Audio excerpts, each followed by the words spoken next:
Film Thunderbolt sudah dirilis dan berikut review no spoilernya dari Moviespedia. You can't outrun the emptiness. Opening film dibuka dengan narasi salah satu karakter tangguh yang mengalami situasi dilematis soal latar belakang hidupnya yang sebenarnya biasa aja, tetapi di sisi lain sekaligus menguatkan bahwa film kali ini mengusung sisi mental health yang dialami oleh hampir semua personil Thunderbolt.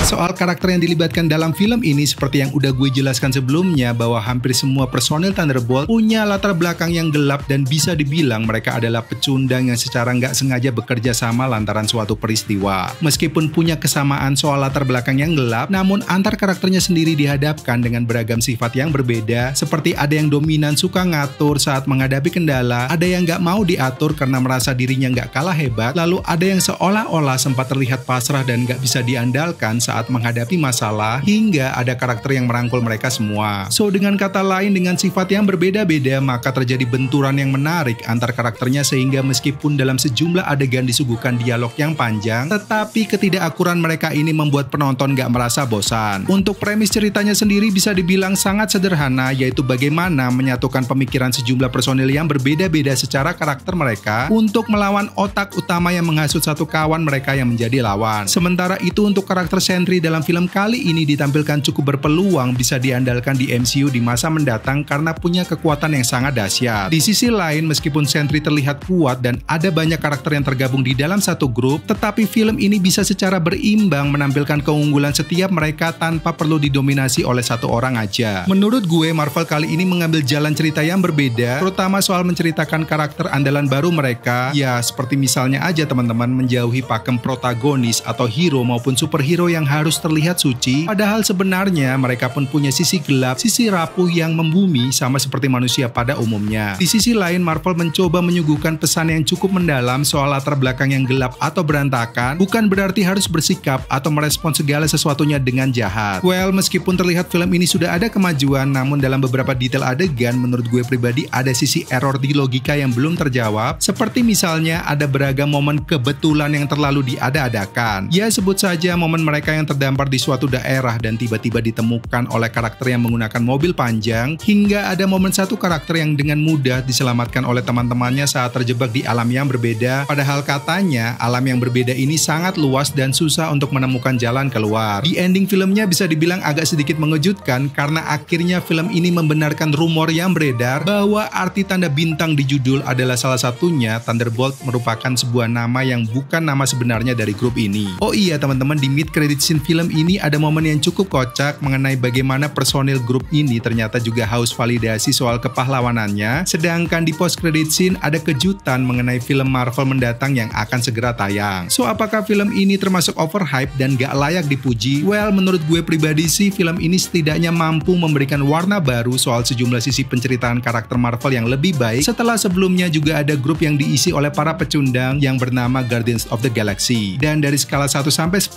maka gue memberikan nilai 75.